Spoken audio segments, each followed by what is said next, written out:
Hello बच्चों, let's see this question. Let a vector is equal to 2i cap plus j cap plus k cap, b vector is equal to i cap 2j cap minus k cap, and in unit vector c vector be coplanar. If c vector is perpendicular to a vector, then c vector is, there are four options: a 1 upon under root 2 minus j cap plus k cap, b 1 upon under root 3 minus I cap minus j cap minus k cap, c 1 upon under root 5 I cap minus 2 j cap, and d 1 upon under root 3 I cap minus j cap minus k cap. तो चलिए इस question को solve करती हूँ कि concept apply करूँगे इस question में. अगर मुझे दिया हुआ है कि सी वेक्टर जो है वो coplanar with a vector and b vector, so मैं लिख c vector is a coplanar with a vector and b vector. तो इसे मैं लिख सकती हूँ क्या कि c vector is equal to a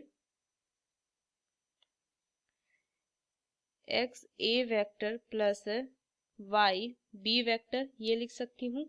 और a वेक्टर जो है वो क्या है, मतलब c वेक्टर जो है वो परपेंडिकुलर ऑन a वेक्टर है. तो इसको मैं लिख सकती हूँ क्या कि c vector dot a vector जो होगा वो क्या होगा, 0 के इक्वल आएगा, क्योंकि इन दोनों के बीच का जो एंगल हो जाएगा वो 90 डिग्री आ जाएगा. तो c vector dot a vector जो होगा वो 0 के इक्वल आएगा. तो चलिए इस क्वेश्चन को मैं सॉल्व करती हूँ. मुझे दिया हुआ है a vector is equal to 2i cap plus j cap plus k cap, and b vector is equal to i cap plus 2j cap minus k cap दिया हुआ है. चलिए अगर c को planar with a and b है, मैं लिख सकती हूँ c vector is equal to x a vector plus y b vector, ये लिख सकती हूँ. c vector is equal to x बाहर ले लूंगी और a वेक्टर क्या हो जाएगा, 2i cap plus j cap plus k cap plus y into B vector को लिख सकती हूँ i cap plus 2j cap minus k cap, ये लिख सकती हूँ. फर्दर सॉल्व करूंगी. c vector is equal to 2x plus में y i कैप प्लस क्या हो जाएगा, x plus 2y into j cap plus x minus y into k cap, ये लिख सकती हूँ. अब देखिए a वेक्टर जो है वो परपेंडिकुलर ऑन c वेक्टर है. a vector dot c vector is equal to क्या आ जाएगा, मेरी वैल्यू 0 हो जाएगी. इसको अगर मैं फर्दर लिखूं तो क्या आ जाएगा, देखिए 2x plus y plus x plus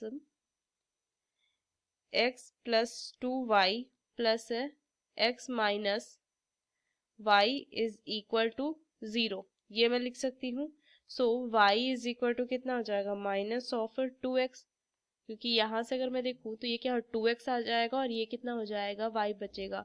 तो यहाँ से मैं वैल्यू क्या लिख सकती हूँ, y is equal to minus of 2x. c vector is equal to minus 3x j cap sorry plus में 3x k cap which is equal to 3x, अगर मैं ले तो minus of j cap plus में k cap, ये लिख सकती हूँ. अब c vector is a unit vector है, ये क्या है, यूनिट वेक्टर है. तो मैं लिख सकती हूँ कि मॉड ऑफ c वेक्टर की जो वैल्यू होगी वो इक्वल हो जाएगी 1 के. अगर मैं लिखूँ इसकी वैल्यू कितनी हो जाएगी, 9x स्क्वायर प्लस में 9x square is equal to 1, ये आ जाएगा value. x is equal to कितना आ जाएगा, प्लस माइनस 1 अपॉन में 3 under root 2. c vector is equal to कितना हो जाएगा, 1 अपॉन में under root 2 into minus j cap plus में k कैप, ये आ जाएगी वैल्यू. क्योंकि अगर मैं देखूँ x की वैल्यू ये आई है मेरी, तो c की वैल्यू क्या आ जाएगी, क्योंकि c is equal to 3x into minus J cap plus k cap है, तो ये इसका फाइनल आंसर आ जाएगा. 1 अपॉन में under root 2 minus J cap plus k cap, ये first option. Using this key concept we solve this question. Hope you understood it well. Best of luck. Thank you.